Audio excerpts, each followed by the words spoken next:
Good evening, everybody. I am Stesha Brandon, the Literature and Humanities Program Manager here at the Seattle Public Library. As we begin tonight, I would like to respectfully acknowledge that we gather on the ancestral lands of many indigenous peoples, particularly those of the Coast Salish region. This includes the Duwamish, Suquamish, and Muckleshoot peoples, among others, who have lived in relationship with the land and waters of the Puget Sound since time immemorial. I'll also mention that if you are interested in learning a little bit more about colonization and its impact on Native people and their lands, the library is a really great place to find resources. So that's why we're here. You can use the resources to learn a little bit more about that if you'd like. Welcome to tonight's program presented with our friends at PeaceTrees Vietnam. I have just a couple quick announcements before we get started. First, I want to say our work is supported in part by an award from For Culture. We're also grateful to library sponsors, the Gary and Connie Kunis Foundation and the Seattle Times for their generous support of library programs. Thank you as well to the Seattle Public Library Foundation, whose support helps the library provide free programs and services for everyone in our community. As I mentioned, we have assistive listening devices on the table right over there. After I'm done talking, I'll be over there. You can give me a little wave if you find you need one during the program. And finally, you received a survey when you came in. Please feel free to fill those out after the event, and then you can return them as you head out into the evening. Now, I am delighted to welcome Claire Juncker, who's the Executive Director of PeaceTrees Vietnam, who's going to talk a little bit more about tonight's program and introduce our speakers.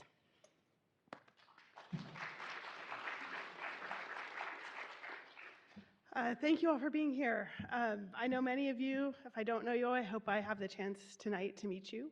I'm Claire Juncker. I've been with PeaceTrees since 2013.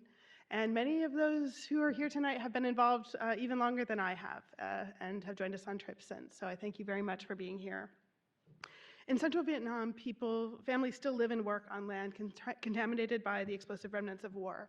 Bombs, grenades, mortars, and other ordnance that was left behind more than 50 years ago. And I'd like to tell you a very brief story about what that's like. Ho San Nem is a farmer, a gentleman who lives in a small ethnic minority village in rural Quang Tri. His family depends on farming cassava for their livelihoods, and the area has been known to have cluster munitions. At the time I met him, PeaceTrees deminers had already been to visit his village 5 or more times over the 30 years of our organization's life. His land and the land around it was until recently contaminated with cluster munitions, dropped by the thousands during wartime, each the size and shape of a baseball. And many of the thousands that remain in the soil are still volatile and could cause injury or death. He and others in his community knew the risks of farming the land. As I said, ordnance had been found nearby.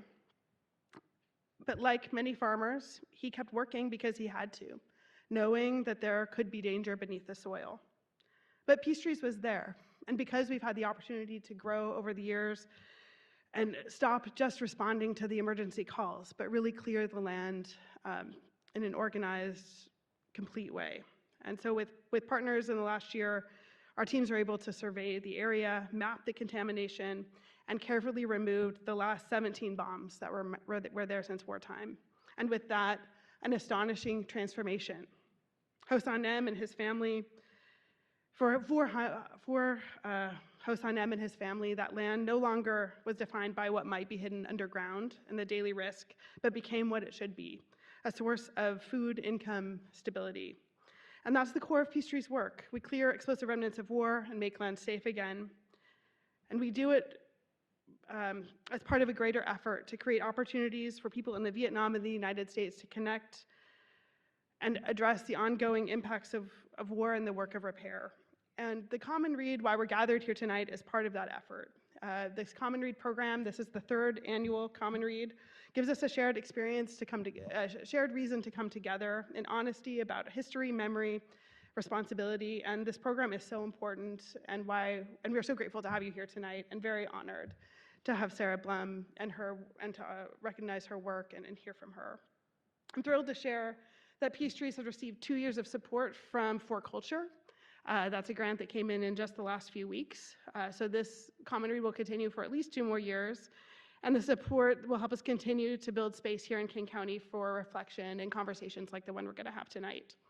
I want to recognize and thank PeaceTrees Citizen Diplomacy Manager, Kimberly. There you are, Kimberly, whose leadership has shaped the Common Read and helped make this such a thoughtful and valued program. And we're honored to have Sarah Blum with us. And thank you, Sarah, for your work in this area and so many others. We're so honored to hear from you tonight, and thank you for your service and for your work.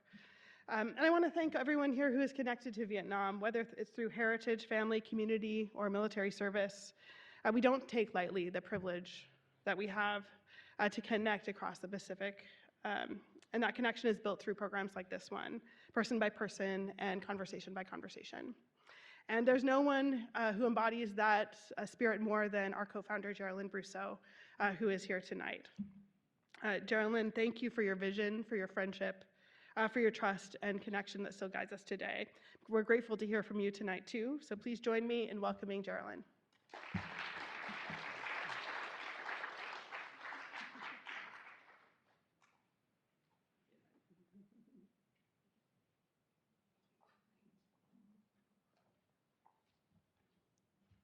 Good evening. Can you all hear me? Excellent. It is indeed a great honor to be here this evening to underscore for our dear Sarah the profound, almost unbelievable ways to heal from the realms of war. I've known Sarah since 1999 in our first trip to Quang Tri Province, Vietnam, which is how we all began our first steps.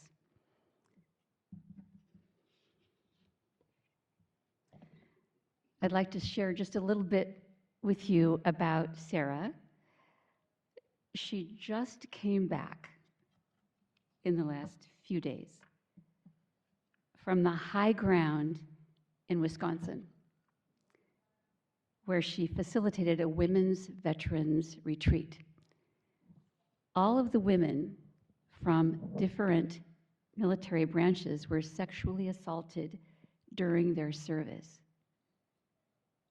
Several of them were known from previous retreats, and she could see, feel, and hear all of the positive changes in them. The newer women blended in well. Gradually, they relaxed and opened up. She could see and hear their positive changes over the course of the weekend. They all agreed to stay connected with each other through the year over Zoom until the next retreat. Sarah L. Blum is a decorated nurse, Vietnam veteran, with over 34 years experience healing trauma when working as a nurse psychotherapist. She is the author of Women Under Fire, Abuse in the Military, and her newest book, Warrior Nurse Healer, PTSD and Healing, was released on March 6th, 2025. Sarah earned the Army Commendation Medal, serving as an operating room nurse at the 12th Evacuation Hospital in Cu Chi, Vietnam, during the height of the fighting in 1967.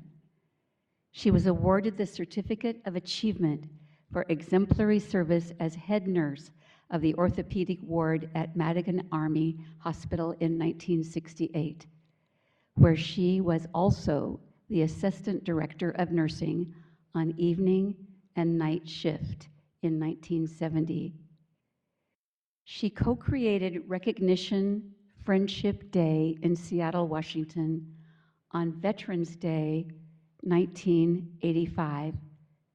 Against all odds, including threats by Vietnam veterans, Sarah helped bring together American Vietnam veterans and Vietnamese veterans for the first time since the Vietnam War.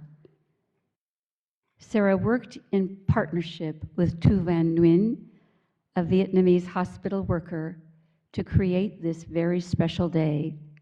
Men who had formerly hated each other cried, exchanged hugs, and told their own stories. All of the local newspapers, radio, and television stations were present in the Veterans Hall at Seattle Center, along with 275 attendees. In a letter to Senator Daniel J. Evans, the post adjutant of the American Legion said, "What these two ladies have accomplished on November 11th, 1985, deserves the gratitude of all those who served in our armed forces from 1961 to 1975.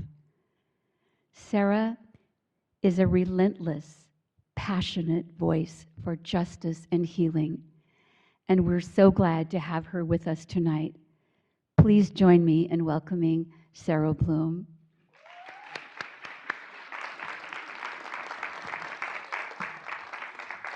Thank you. Thank you. That was lovely. Wonderful. Thank you.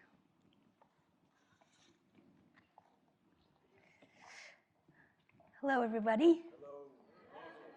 I'm really glad that you're all here. It really means the world to me to have you here with me and supporting me. I mean that sincerely. Is there anybody here who's concerned about being triggered or feeling traumatized by any pictures that you might see? Anybody? Okay, good. I didn't bring the worst, so you don't have to worry about that. Brought you the most mild I could that would give you the authentic experience that I went through. So I'm going to start by talking about my journey to get to Vietnam. And so the first thing was that as an Army nurse, I was sent to Letterman General Hospital in San Francisco, which doesn't exist anymore. And I was there for 5 months to be trained as an operating room nurse, because that's what they needed in Vietnam. So the very first day, I have to walk down this long corridor, and this corridor is lined with Vietnam veterans. This is May 1966, and the corridor's lined with Vietnam veterans in their royal blue Army pajamas, and most of them were missing legs and or arms. And when I walked down that corridor, I could feel their eyes boring into me. And I knew in that moment, walking down that corridor, that there's no way that I'm going to be able to do this every day this way. And so I figured out how much time, I thought I knew how much time I would need, and so I left an hour early just to walk down the corridor. And so I got to meet them, get to know their names and what their stories were. So I was getting an earful already of Vietnam just walking down the corridor. By the way, an hour wasn't enough. I needed an hour and a half. So I did that. So an hour and a half, and I was hearing their stories and just connecting with them. And a lot of them, so I don't know if you know what it's like to have a part of your leg gone. Feel the bottoms of your feet. Feel the skin that's on the bottoms of your feet. I think that's the only place on our body where we have that, the sole of our foot. But it's tough, and it supports us, whether we're running or we're walking or dancing. But if you don't have that, if you've lost your leg from here down, you have to toughen up the rest of your leg, the part of the leg you have. You have to toughen it up. You have to go to physical therapy, and you have to toughen it up. And you have to get it to work on a prosthesis. And you have to learn to get your balance on that prosthesis. And all of it is difficult. It's really hard. So the guys were asking me if I could come to PT some of the time and help them, cheer them on, and I did that. So I would be in the OR all day learning how to be an OR nurse, and then I'd go to physical therapy and cheer them on. And they needed that. So there was one guy that, so I was there from May to December, and then I was going to be flying off to Vietnam in early January of '67. And this guy was going to be the best man at his buddy's wedding, and it was in December. And fortunately, I guess for him, it was before I left. And so if you've ever been to San Francisco, you know that there are these apartments, this long staircase, and it was 3 levels. They had to go 3 levels. So his buddies are carrying the wheelchair with him in it up these 3 levels to the top apartment where they were going to have the wedding, and he's going to be the best man. And he's proud. He's proud of the work he's done to be able to stand on his artificial legs. And so he asked me if I would help him with this, and so I was helping him and his buddy. I was on one side, the buddy was on the other side. And so the first part is he has to get up, and he has to get his balance before he can do anything else. So we help him get up, and then he's in his Class A green Army uniform, and he stands up, and the sweat is pouring off him because he's working so hard just to stand up. And then he does his role as best man, and he was literally the best man he could be right then. Anyway, that was before I left. So then I left. I flew to Vietnam, and I'm in with, there were about 200 Army nurses on this particular flight. So we get to Benoit Air Base in Vietnam. Do any of you know about Benoit Air Base in Vietnam? A few of you, okay. So the Air Force put on a show for us, because here we are, 200 nurses, sweating under the 115-degree heat in our uniforms, and they put on a show for us, and it was really a great show, loud, but great show. And then after the show, then reality hits. And so we were given the orders to go get our duffel bags.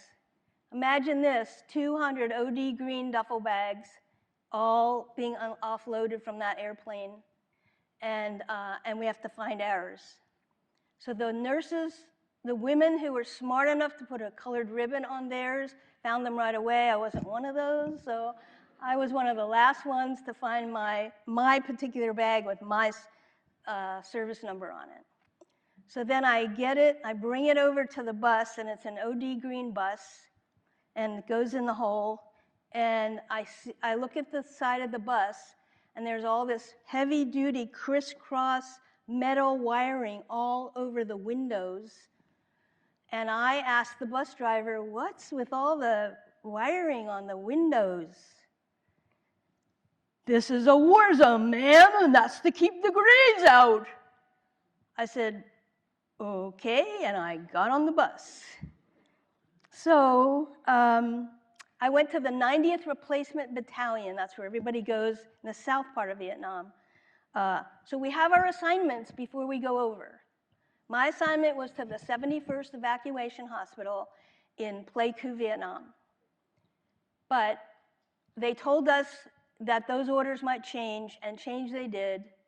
And so my new orders were for the 67th Evac at Quy Nhon, which is on the South China Sea, and that would be really nice duty, right?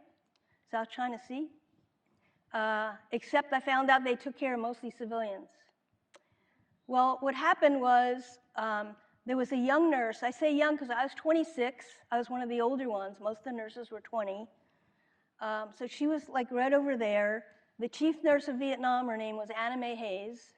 And so this young girl's over here, and she's sobbing her eyes out. I don't know who she is, but all I see is that she's sobbing and she's distraught.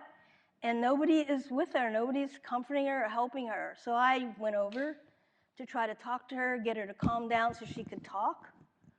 And finally, she was able to tell me her name and what she was upset about. And so she was upset because she was assigned to the 12th Evacuation Hospital at Cu Chi, Vietnam, and she must have known about it.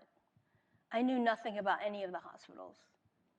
So I got her to calm down, and I found out she had the same MOS as I did, which is military occupational specialty.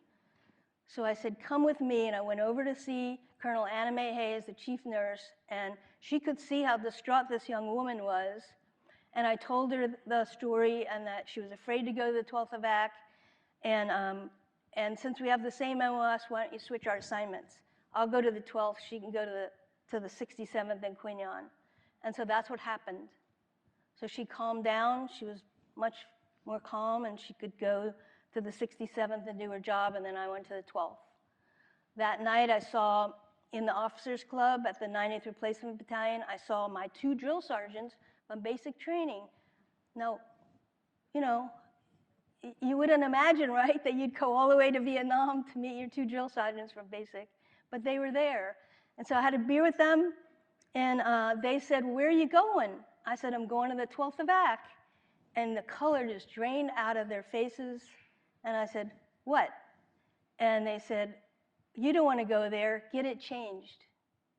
I said, well, I already changed, so I could go there. So they said, well, keep your head down all the time. That's the worst place you could go. So then I knew why that young girl was crying. Oops. I'm sorry, that's a medical device. I can't shut it off. If I fall, don't worry, I'll turn it off in just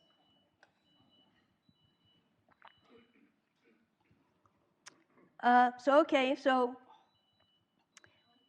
next thing that happened is I'm going to take a helicopter ride to get to the hospital. So I've never been on a helicopter before, and I've certainly never been on an Army helicopter. And so I'm there on the tarmac, and I look at this thing. I don't know if you've ever seen these, but there are no doors. There are no doors. There are no seatbelts. And I thought, I was really worried that I was going to fall out of the thing. And so I took the seat in the middle. At least I had further to go, right? So I took the seat in the middle, and the helicopter's going, and I'm going. And they get to the 12th evac, and they would not land it. I don't know why. Maybe it was some kind of an initiation, but they wouldn't land it. They're hovering over the tarmac, the same tarmac where we get our casualties coming in, but I didn't know that at the time. And so they won't put it down. It's about, I don't know, it's maybe this far off the ground. And they made me jump. So I'm bending my knees, making sure I can do this thing and jump down. And I could feel the sting go all the way up my spine. And then they're going to fly off. And I'm in this desolate place. It just looked like pure desolation to me. All I could see were the few Quonset huts. And I don't know where to go. And they're pointing to a building. So I go over to that building, which was headquarters. And I went in, and there's this strack guy. I mean, it looked like he ironed his fatigues. And that's the only time in the entire year I was in Vietnam that I saw anything like that. But there he was. And so I put down my ukulele case that I had carried with me because I knew I would need music or I'd go crazy. And I saluted, said, Lieutenant Blum, reporting for duty. And he said, what's in there? And I was tense, so I wanted to break up the tension, and I said, it's a machine gun. I thought I might need it over here. And he said, whoa, girl. And then for 20 minutes, he just yelled and screamed at me and told me I was being insubordinate and all kinds of stuff like that. And I thought, okay, so I'm staying away from this guy. Anyway, he sent me off to the chief nurse of the 12th Evac Hospital. Her name was Molly Sesersha, and she was wonderful, really wonderful. And so she said to me, You have the rest of today and all day tomorrow to get everything together that you need because you will not have time after this. You will be busy the rest of the year. And so I scrounged, and I learned how to scrounge really well.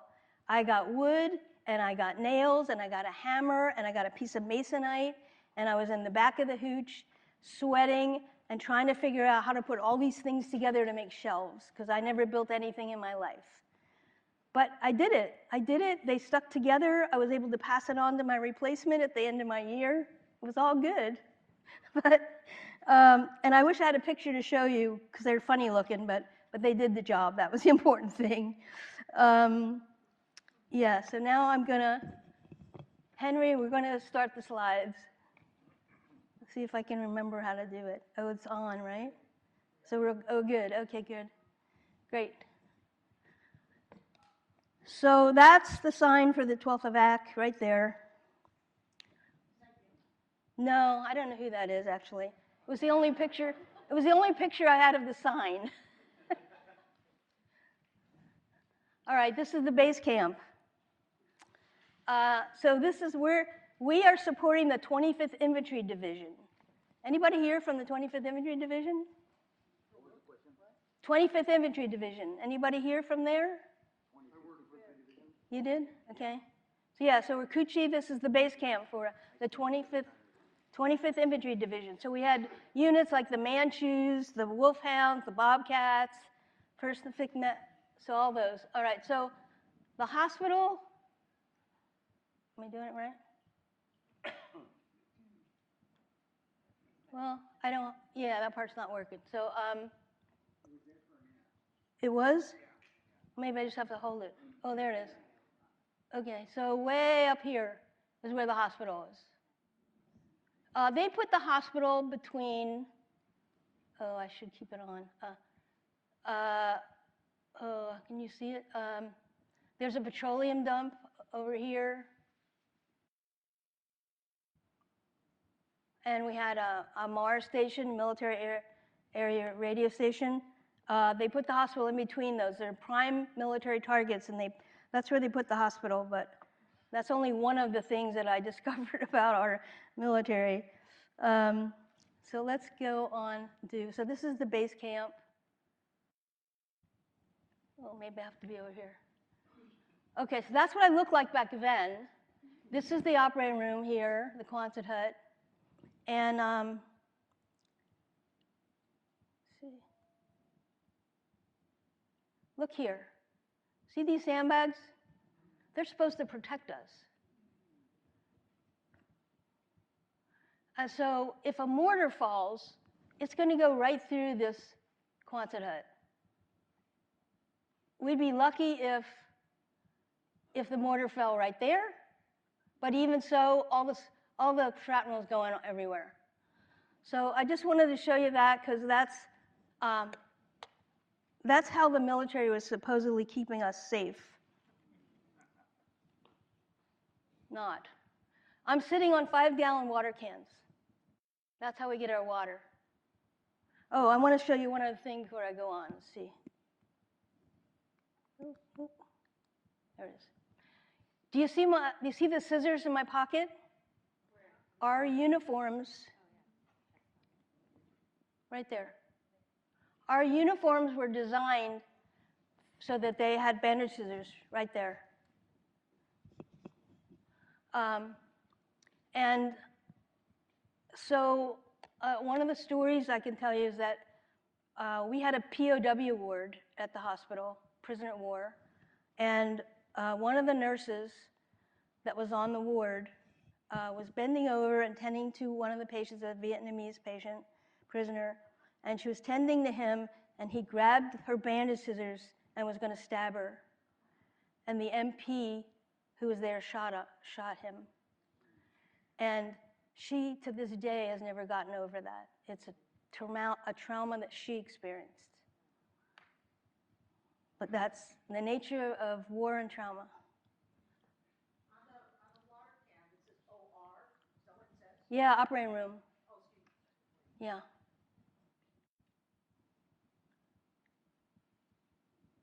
Okay.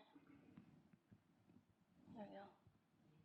So this is a dust-off helicopter that's offloading casualties on our tarmac, and that casualty will go into one of the Quonset huts that's called triage, and that's where they cut off their boots and their fatigues, and they look at all their wounds. They look at the entry wounds and the exit wounds, and they decide, in a mass casualty situation, they decide who goes first, second, third, et cetera.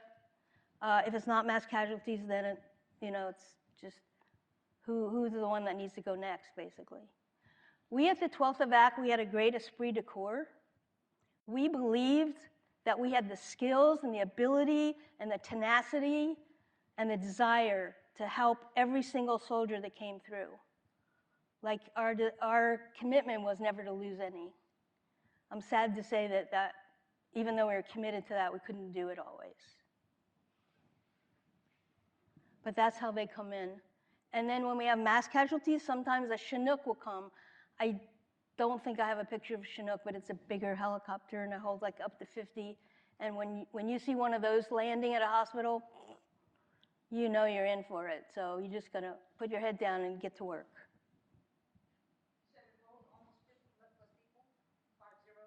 Yeah, 50.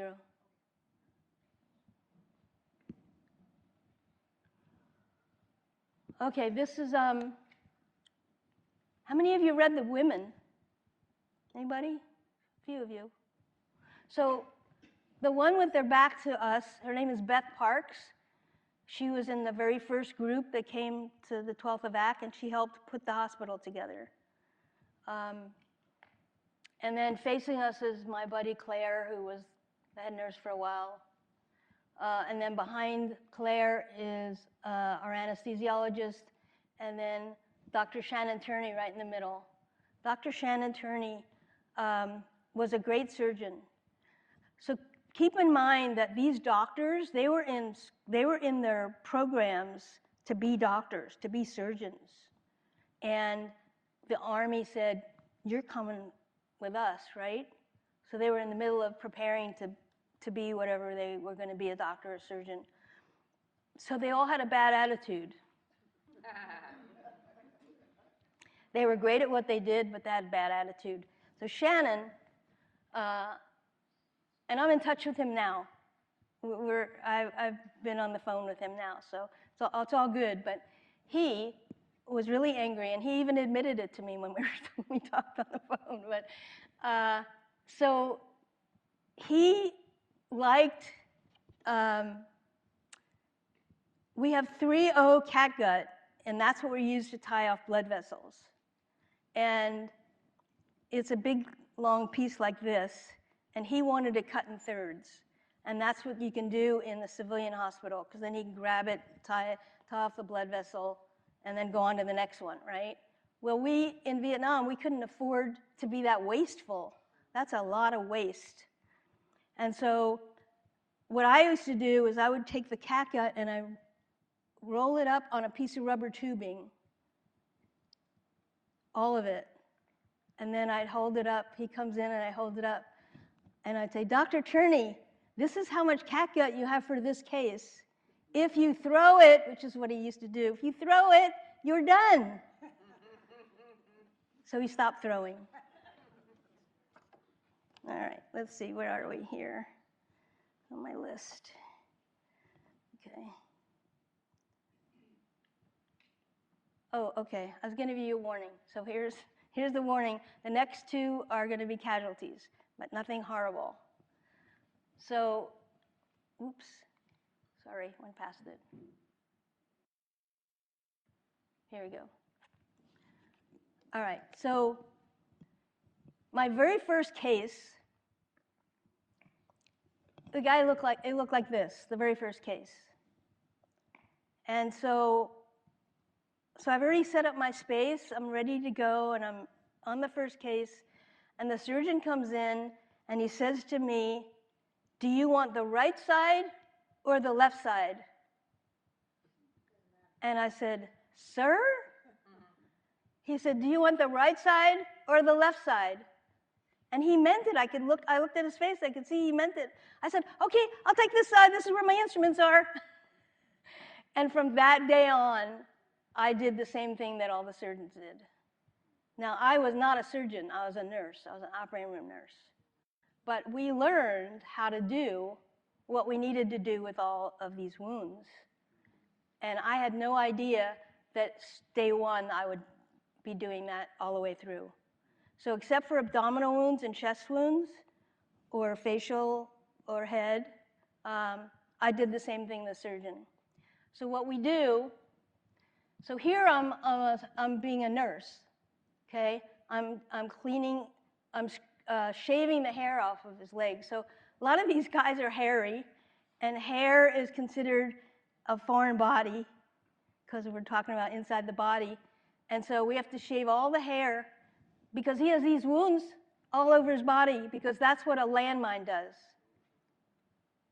That's the effect of a landmine right there. It blows up, and all these little metal pellets go out, out, out, and into whatever bodies are in front of them. And so that's what happened here. So we have to shave all the hair over all of his body, and then we have to scrub for 20 minutes with betadine. And then we do the surgery. So if I'm a circulating nurse, then I'm doing the hair shaving and scrubbing. If I'm a scrub nurse, which I was most of the time, then I'm doing the same thing as surgeons, or I'm handing the surgeon instruments. So what we do is we make a surgical cut over each one of those wounds, and we find the metal, and we take it out. And all over the OR, all day long and all night long, you can hear clink, clink, clink, clink, clink as the metals go into the metal pan, which I'll show you later. So we cut, and then we take the metal out, and then we look at the tissues. If it's bright red and it moves, it's alive, and we keep it. If it's dark red and it doesn't move, it's dead, and we cut it out. So we're doing that to every single wound. And then we irrigate with saline solution. We irrigate, clean it all out. And then we bandage all of these, all over the body. We bandage them. And then they go to the nurses on the wards. And every 4 hours, they pour saline over the bandages, and then they pull the bandages off. And yes, it hurts. It hurts really bad. But it's part of the debriding process to clean it, keep the wounds clean. So every 4 hours, the nurses do that, and they give them antibiotics. And then 3 days later, after all that, then they come back to us, and we close the wounds. You can't close them up early, because they learned one of the lessons they learned, and they actually kept the lesson, which was good. They learned in World War I that if they close those wounds too early, they get gangrene and die. So that's why we leave them open, and we clean them, and then we close them up after 3 days. So now I'm going to show you one more picture that might be hard to see. Hopefully not. So this is a guy that's coming back to have his wounds closed up. And he's on a fracture table, which means he has a fractured hip. And so we're going to clean him up, and then we're going to close up all those wounds. And then he's going to have a cast on that goes from his ankles all the way up to his chest.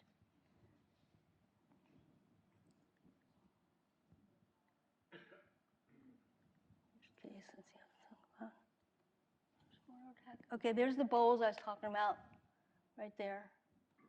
Are they sedated? Yes, they are. Once they get inside and on the table, they're sedated. Yeah, and that's me as a scrub nurse there. So I'm going to tell you about the first mortar attack. My first mortar attack came when I'd been there about a month. been there about a month, so I'd never experienced mortars before. And I was in my shower. So my shower is, you remember this, right? So I have wood on this side and wood on this side, and the back of the hooch on this side, and the whole front is wide open because there's no door there. And so the way you take a military shower, you turn the water on, you wet yourself down, then you turn the water off, and then you soap yourself up, and then you can rinse off. Except that at that point, on this particular day, there was a soldier in full battle gear right in front of me, full battle gear, flak jacket, helmet, rifle, right in front of me, and I'm soaked up, ready to rinse. And he said, "Ma'am, we're being mortared. You need to go to the bunker." I said, "Okay." And I was going to rinse off and go to the bunker, right? He said, "No, ma'am. You need to go right now to the bunker. If you don't come with me, I'm going to carry you." Well, I did not want to be carried all soaked up over in that situation. I didn't want that. So I put on my little robe, and it was really little. It covered me to about here. And I went slipping and sliding through the hooch. And so the hooch is a little on the dim side, kind of like here. And I go through the hooch, go out, and what's out there? Big bright sun, right? And the bunker, which I'd never been in, is not too far.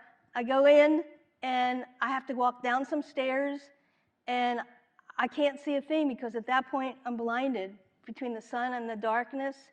And so somebody grabbed my hand, which was good, and I got down the steps, and I sat on a wooden bench, and I'm soaked up and wet and miserable. And I look over at my chief nurse, and it's a different chief nurse, and she said, "As soon as the all clear sounds, we'll go back to what we were doing." So, okay, so I was going to go back to my shower, right? Except that about 3 or 4 breaths later, a soldier poked his head into the bunker and he said, "We need Lieutenant Blum in the OR right now." And so I looked at her and she nodded. And so I got out of the bunker and I went through the hooch and I rinsed off. And now I had mud all over my legs and feet, so I rinsed everything off. And then I tried to dry myself off before I got into my fatigues and boots. Do you know how hard it is to get into fatigues and boots when your body is damp? Hard, yeah. But that's what I did, and I went. And so, here's the other thing. So the mortars are coming in, and I actually can see them falling. And how do I get to the OR? Well, so I just figured out I'm going to run like that. So I ran a zigzag course over the OR, and I made it.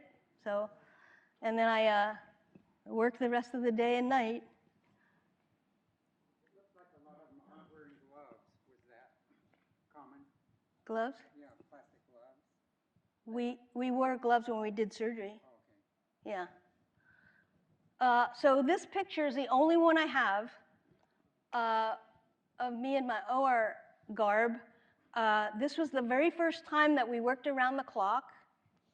And I knew what I felt like, but I didn't know what I looked like. We didn't have any mirrors. So I asked somebody to take my picture, and I'm so glad I did, because it's the only picture I have, and it's the one that's on the cover of my book. So that's me standing there outside the OR. All right, this is the convalescent ward.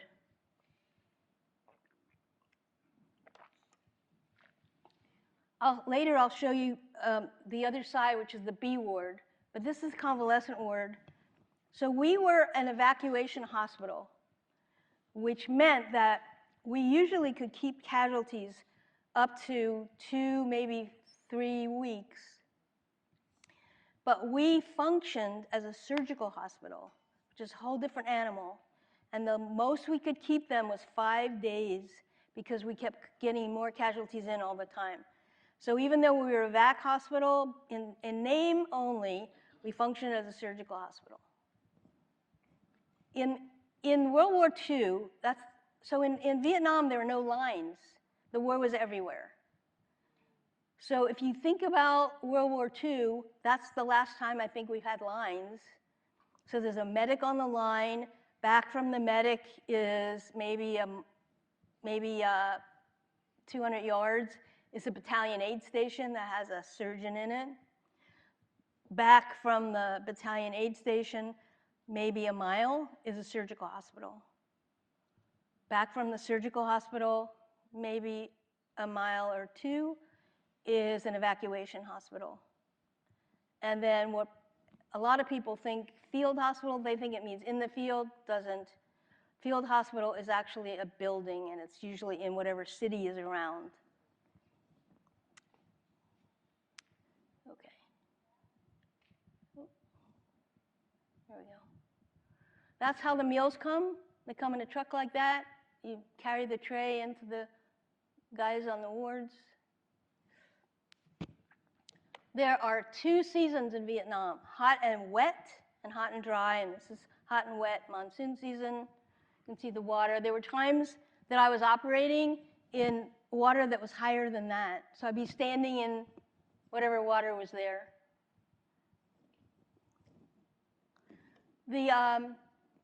The printing that you see there, that's actually mine. I'll tell you the story. So all of the nurses and medics that put the hospital together, they had a lot of work to do to put the hospital together.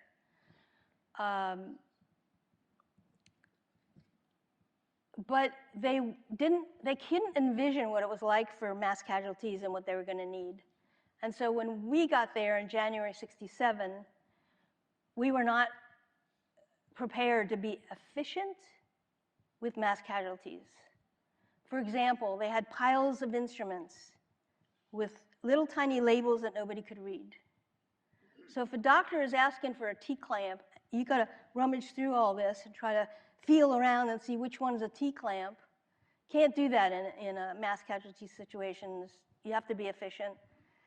So I got a bunch of us together, and we talked about this, about what we could do, and we decided that we had a plan that we could carry out, and we could change the supply system so that it was effective and efficient for mass casualties. So I went to the chief nurse of the operating room, and I told her what we wanted to do and what our plan was, and asked if that was okay with her. And I was not prepared for her no answer. And I'm not somebody that takes no, especially if it's important. So we all got together and decided we were just going to do it, and when they came in, it would be done. So in the meantime, while all this is happening, I have a carpenter that's making something for me, and I'll show it to you. So we had to guess. We had to guess on a night that we could do this that wouldn't be mass casualties. And we guessed right. We did good. So we went in at midnight. We redid everything, including labeling the shelves and everything. Those drawers that you saw that had the suture material in it, we labeled those, and we put them together so there was 3.0, 4.0, 5.0, catgut, silk, etc. So you knew where it was. You pulled the drawer out, and that's what's in there. So all those kinds of things. So they came in the morning, everything was done, and it was so much more effective and efficient, and she never said a word. So, but it was done. Yeah. Okay, those are our rubber gloves drying in the sun, and it doesn't take long for those to dry. The water trucks in the background that you can see. So we couldn't, in the United States, they never use gloves more than once. You use them and you throw them away. But again, in Vietnam, we couldn't afford that. So we had to wash them, clean them, make sure they didn't have any holes in them, and then prepare them for use again. Where'd you get your water? They had a reservoir, I think. Where did they bring in the bleach? Just by these huge drums of bleach? Or how did No, we didn't have bleach. oh, they had some kind of tablets they put in the water, make it potable. There we go. This is the back of the hooch. You can tell, okay? On the left-hand side are the outhouses.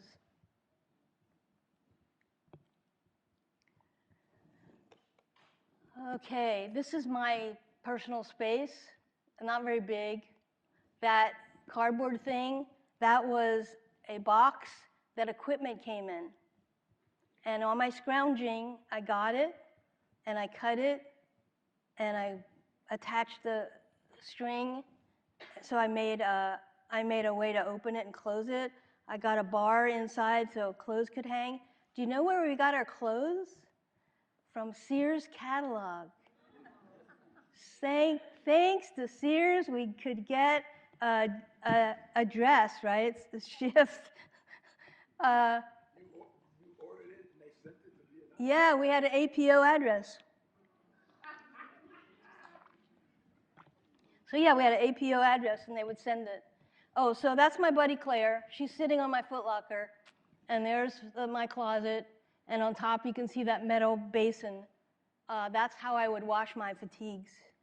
The mama-sans everything smelled really bad if the mama-sans cleaned them, so I did it myself like this, the old-fashioned way, but I got them clean.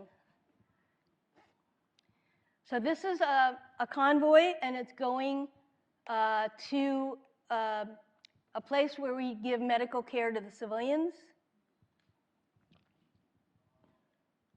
It's the safest way to travel during that time. Okay, there you can see in the background, that's the cubbyhole thing that I told you I had made. A carpenter made that, and so we alphabetized them from A to Z, and they were all marked, and all the things that were wrapped up were marked clearly so you could read it. And there you are. So if the doctor wanted a T-clamp, I know right where to go, get it, open it up, and he's got a T-clamp. And then that's another guy on the fracture table. That's my friend Connie Jean Evans. She's a Nez Perce Indian. She lives in Idaho, and she was in the recovery room. I was in the OR, she was in the recovery room, and we never really saw each other. I mean, we never saw any of the nurses because we were all working, doing our thing, right? But Connie and I are still in touch, and she and I went down the Salmon River together, rafting on a wooden raft that her husband made. And he put the Army Service Medal on it. Yeah, it was really nice. So that's the B ward over there. So our hooch is on the left, and that's the B ward. So over there, you have the headquarters building, you have X-ray, you have lab and X-ray, you have triage, and then you have OR1 and OR2. So we had two buildings, two Quonset huts. We used one mainly all the time, but in mass casualties, we needed extra space, so we used the second one as well, even though it wasn't as well supplied. But there is that a dust storm, is that why it's so? So we had Chinooks. Oh. Chinooks would come through and blow the wind everywhere. Also, helicopters would come and they would blow the wind everywhere. So both of them, yeah. So down the B ward is the OR1, OR2, and recovery, and then B6 and B7, and that's the whole B ward. Let's see. How are we doing on time? Yeah, so we worked pretty much around the clock, 12 to 24 hours every day. I got to tell you about Jim Vines. Let's see. So this is where we did MedCap. The civilians would come when they knew that they were having it, and then we would give them medical care.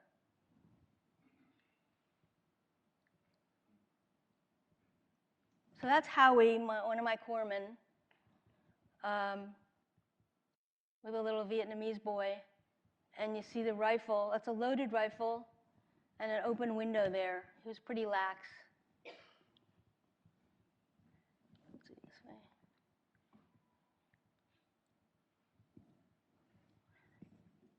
Okay, so this is an Air Force guy I met.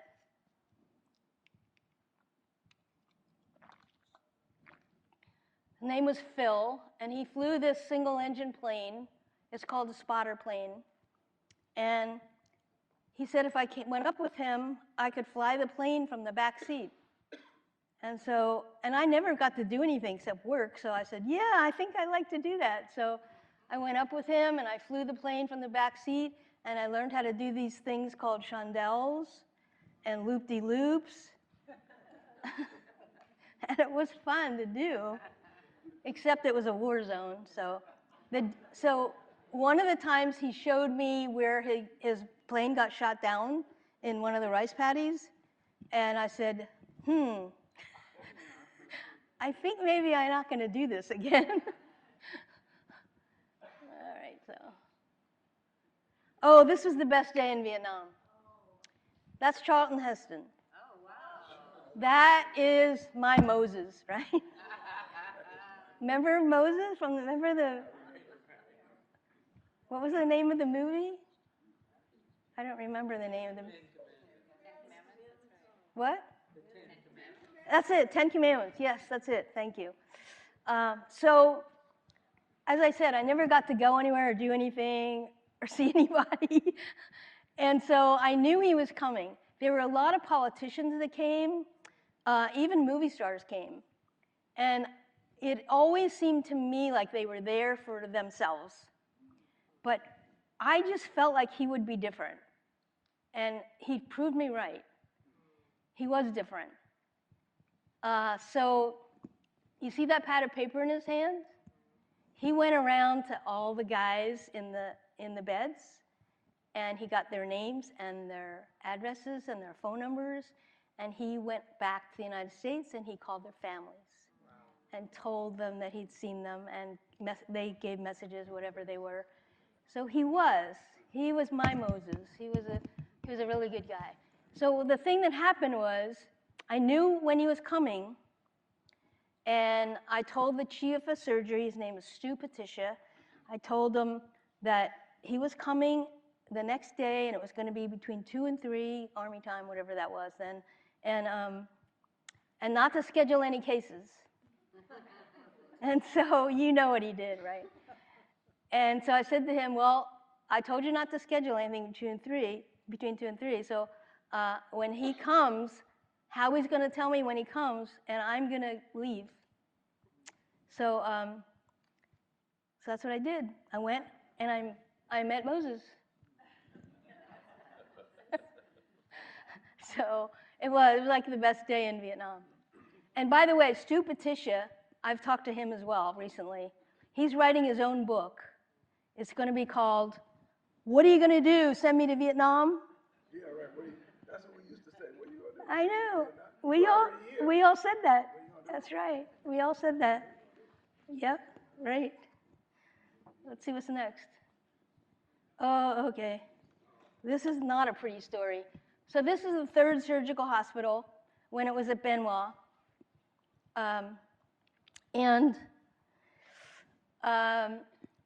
The nurses, this was actually also the 2nd month I was there. A lot of things happened the 2nd month I was there.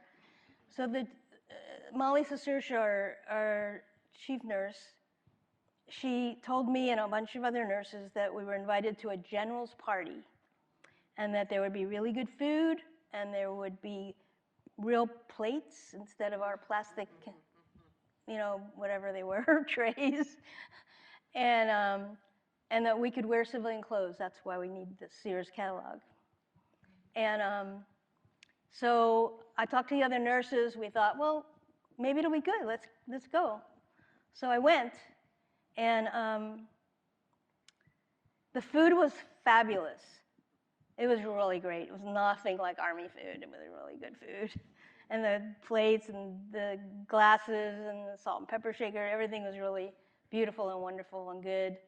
And after we were done eating, that's when things got ugly. These generals, and there were a few generals there. I know the general for Big Red 1 was there. And the general that we were celebrating, 198th Light Infantry Brigade. I think somebody's from there. Anyway, so they were all getting drunk then and doing weird things, putting cigarettes in their ears and their noses.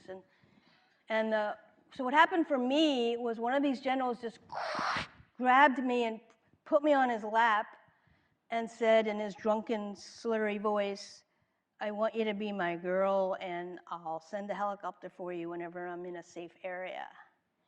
And I didn't want anything to do with that. So I'm on his lap trying to figure out how I get out of this situation. And finally, when he's distracted, I get off his lap and I go find the latrine so I can think. And I'm trying to figure out what I need to do. I'm in a war zone, and I'm not even at my home hospital. I'm here. So I waited till he was distracted again, and I went past him out the door, and I'm out here. It's in the nighttime. So, but this is where I was walking around. And so a young soldier came from between two of those buildings, and he said, "Ma'am, do you need help?" I said, "Yeah, I do." He said, "Well, can I help you?" I said, "Well, come out here in the light so I can see you," because he was in the shadows. And then I saw his face, and I saw he was just like all my young corpsmen. So I told him my predicament, because I'd already gone to the major that brought us there on the helicopter, and he said I couldn't go back till tomorrow morning, so I knew it was a setup. So this young man helped me. He found me a nurse on one of the wards, and she got a bed for me so I could stay the night. It was not, I didn't really sleep because the guys are all, moaning and groaning through the night and stuff. But the next day, the pilot took us back, and I went right into the chief nurse's office, and I said, "Well, I like the food, and I like the dishes and plates, but I didn't like the rest of it, so if there's ever another party, have somebody else go. I'm not going." And I just worked the rest of the time. So that was third surge. Okay, so this is, now I know where all those dishes and things come from. So these are brand new OR sheets that have never been used. I use them for tablecloths because this is the group that put the hospital together, and they're going home. They're going home, and so I wanted to give them a big spaghetti dinner. So I collected all the ingredients over several months, and I'm in the mess hall with a great big vat of making spaghetti sauce for them and spaghetti noodles to give them this send-off. So they had a really fun night. And this is a cookout. We had a lot of cookouts. I didn't get to, I oftentimes would go to them thinking, okay, maybe tonight I can actually stay for a while. And I would get my food, and I'd sit down, and I'd hurry up to eat, and a helicopter would come in, and where we're sitting is right the flight path for the helicopter. So I'd eat what I could and then get up and go work. But here's our cookout. So I never got to go to anything, and I'm almost ready to go home. This is December of '67, and I go home January 7th. So they let me go to the Bob Hope show. So there's Bob Hope and Raquel Welch and Miss Universe and Barbara McNair, and it was really a great show. Yeah. And there it is.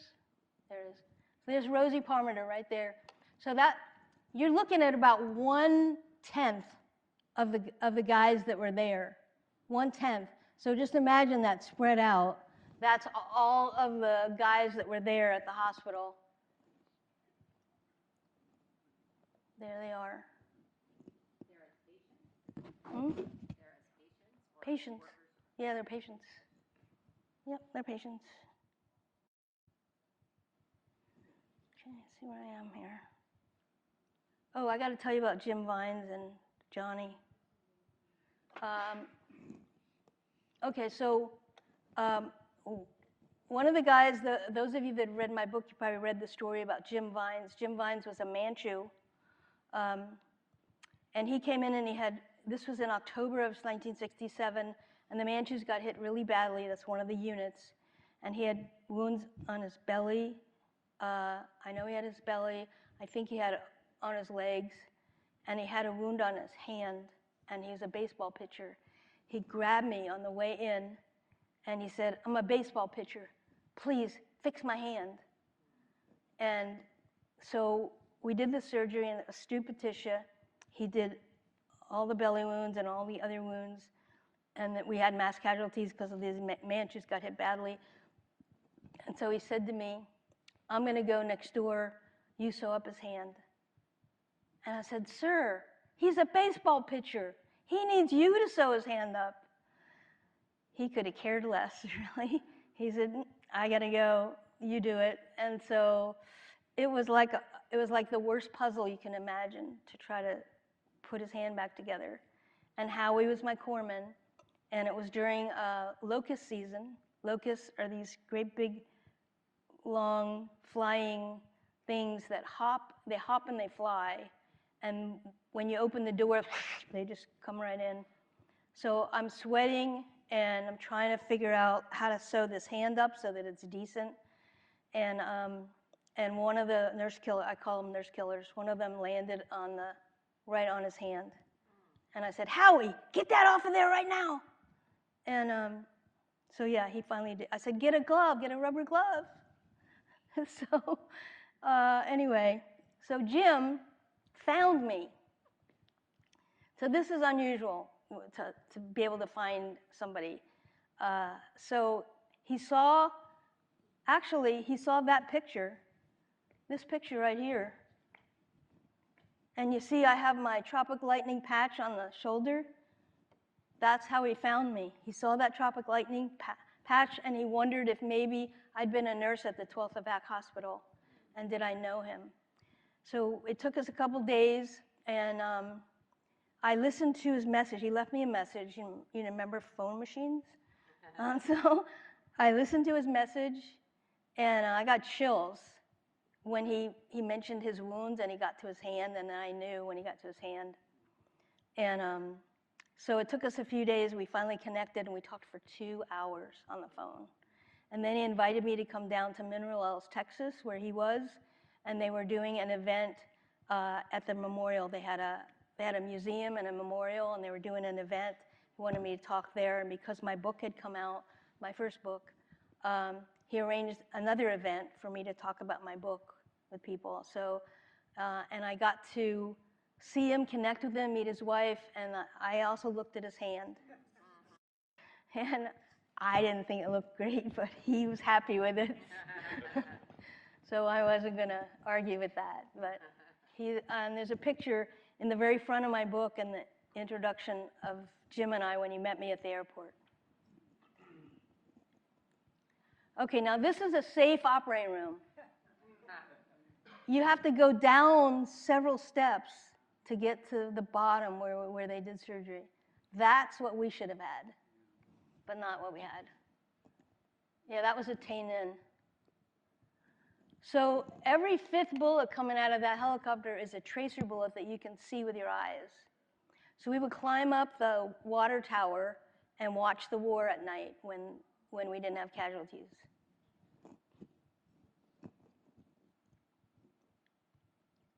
Let me see where I am here. My list. Okay, good, we're getting there.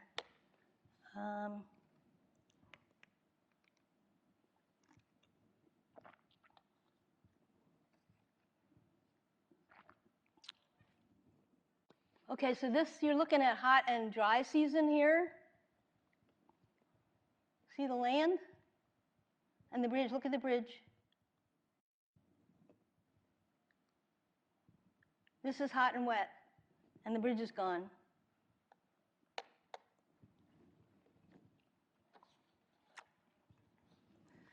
So the worst casualty for me, I'm not going to show you, his name is Johnny. He was hit with American artillery.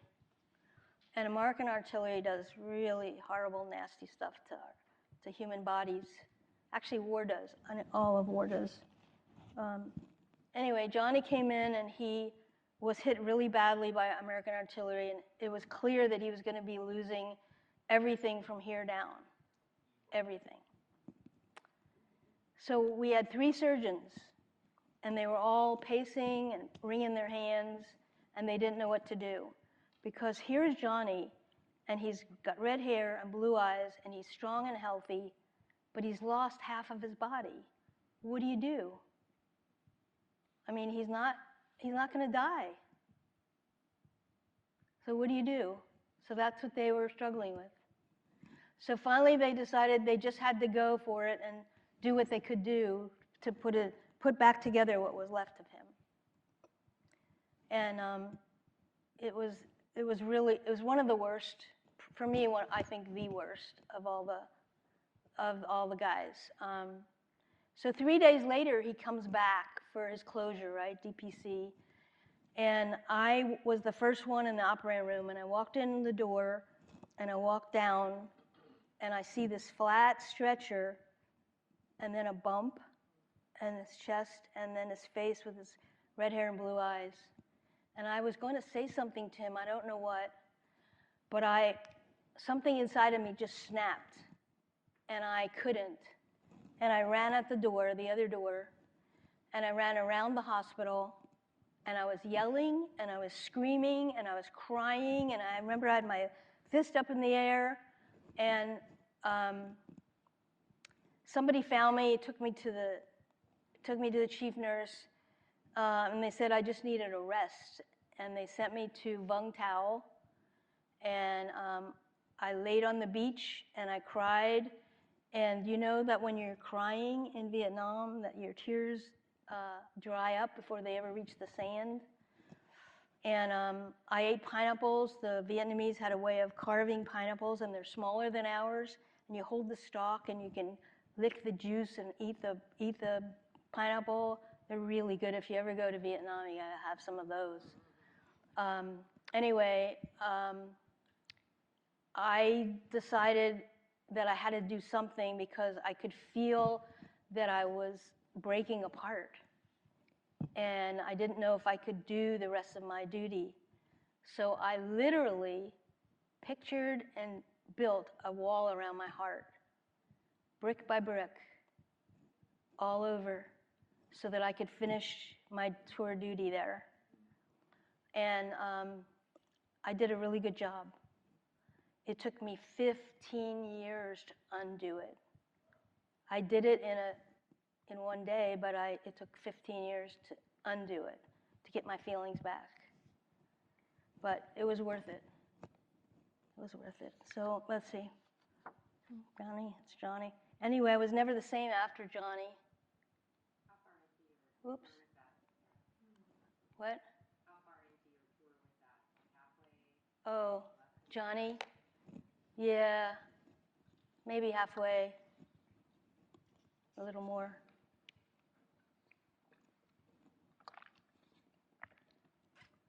So in 1996, I picked up a spiritual newspaper, and the headline was PeaceTrees Vietnam. And I thought, what? What is that? And I read the article, and I remember pacing in my house, pacing, reading this thing and pacing, and thinking, I gotta be there, I gotta do that. And so I connected up so that I could go on that very first PeaceTrees trip. But before we went, we had a gathering at somebody's house. And I don't know how many of you know Danon, but Danon was there. Then that was before he had his heart attack. And Danon's a pretty tall guy. And he looked at me, at one point, he looked at me and he said, Sarah, somebody needs to write the women's story in Vietnam. I didn't, that was the farthest thing from my mind. But because it came from him and the way he looked at me, I never forgot it. And I don't know if these are what he had in mind, I have no idea, but I believe that if it wasn't for that night and what he said to me, I don't know if those books would exist. So I'm grateful for that. So we went over, and here's the first trip. And there's Geraldine. You can't see it, but she's holding the world in her hands. Remember that candle? And so we walked down, and then, isn't that Tom, the white hair? Yeah, I can't remember his last name. So we walked down this really long road to get to the planting site, and there's music playing and flags flying, and it was very festive to get down there to plant the trees. So we planted 2,000 indigenous Vietnamese trees and created Friendship Forest Park. And this is us walking down the road. And here we are. So that's me in my muddy shoes and all the kids that I loved. And then you could see all the PeaceTrees people on the road down there. And if you look far down, you can see the flags flying. And that's where we were planting. This was the very first tree that our group planted.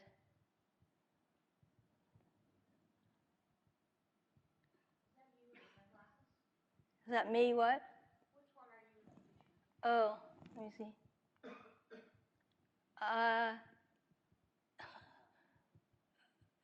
I'm the third one from the left. Yeah. And these are my buddies. And this, if I can get to it. So do you remember this one, Geraldine? So this was the tree that we planted for all those who died during the war. And I had done programs before I went over. I had done library programs. I don't remember exactly what I talked about in those, but I gave these library programs to educate people. And at first, I thought I needed to get money to take the trip. But it turned out that Marilyn, remember Marilyn? So Marilyn donated part of it, and then some of it I did get some money from other people. And I was just really touched by the little note cards I got from people that donated, even $5, and it just meant so much to me, just really touched my heart. But so at one of those programs, there was a Vietnam veteran that wrote a letter to say goodbye to Vietnam and what he experienced over there. And I carried that letter with me, and I buried it under this tree that we planted. And I remember I was crying so hard I couldn't read the letter out loud, which is what I wanted to do. And so the judge did it for me. Who's the woman on your right? My left up there, on the blue, I think that was Lon. I think her name was Lon. And the judge is in the shorts. And he was at the last fundraiser that PeaceTrees had at the hotel. Yeah, he came up to, yeah, I got to see him again. Yeah, he's the one who read the letter. So I stayed, after the PeaceTrees trip, I went to the tunnels Cu Chi, and this is the tunnel, this is what it looks like. I don't know if you've seen these. So that's me in the tunnel. And so now I'm inside the tunnel. So look at my eyes and my face. You can see the walls of the tunnel around me. And as I go deeper, you're going to see on the next slide, see the shock on my face as I go deeper into the tunnel. If I can make it go. Come on.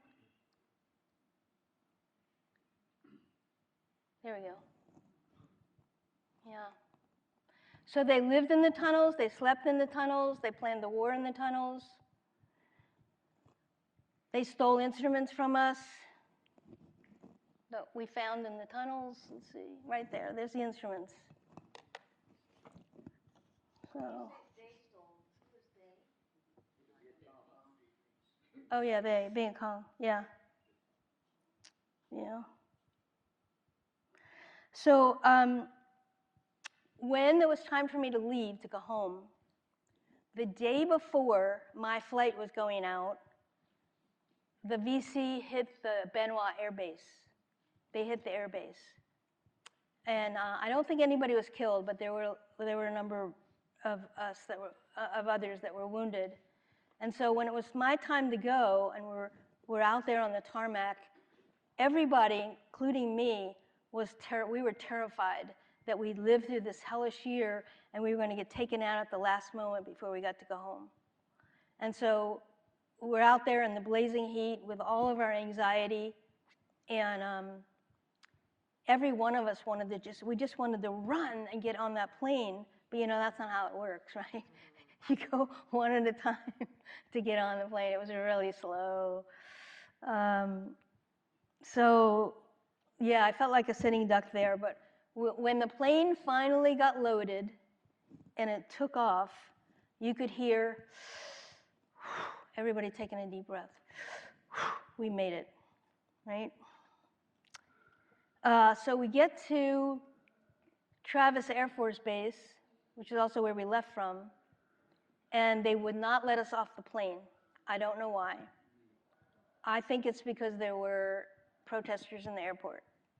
But so we were stuck for 2 hours on the plane, and what I wanted to do was get off the plane, touch the ground, right, and cry and be grateful to be home. And they told us, before they finally let us off the plane, they told us this: take your uniform off as soon as you can.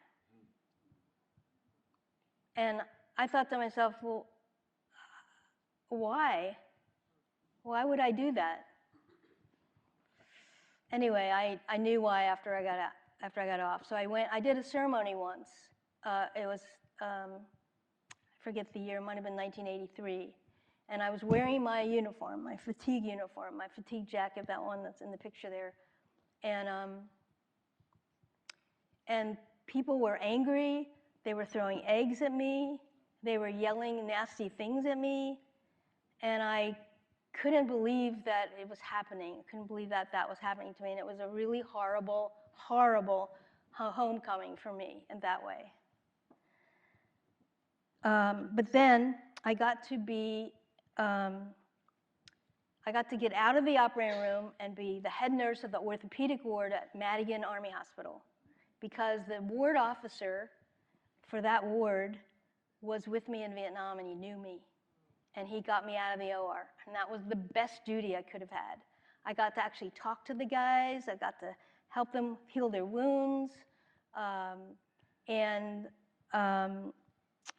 found out, that's when I found out that we all had PTSD, and we didn't know anything about it, and neither did the military or the VA.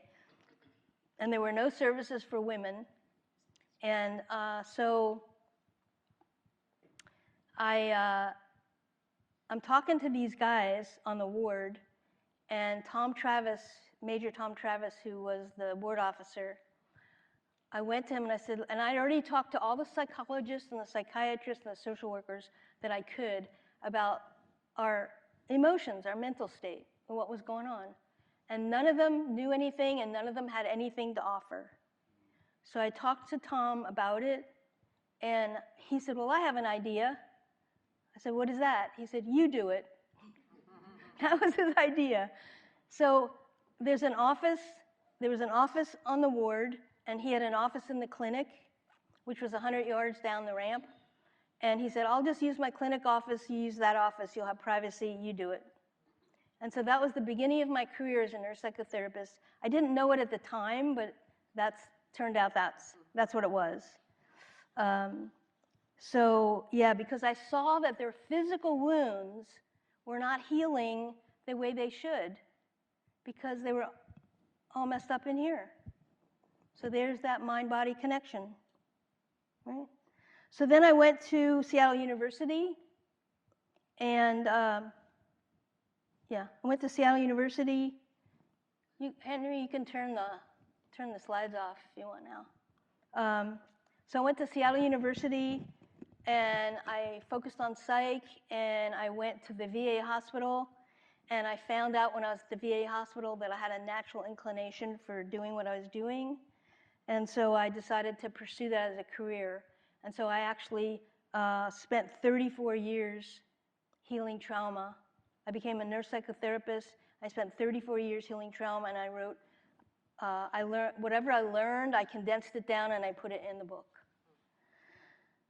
So the very first book I wrote was Women Under Fire, Abuse in the Military, about the culture of abuse toward women in the military.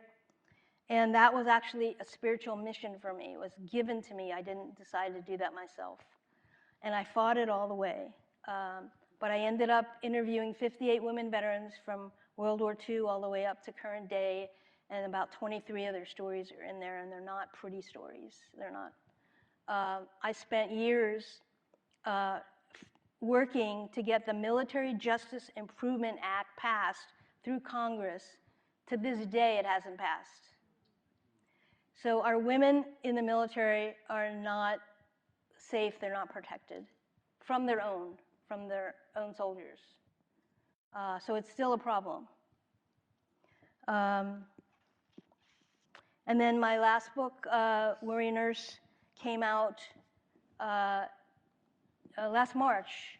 It was March 6th of 2025.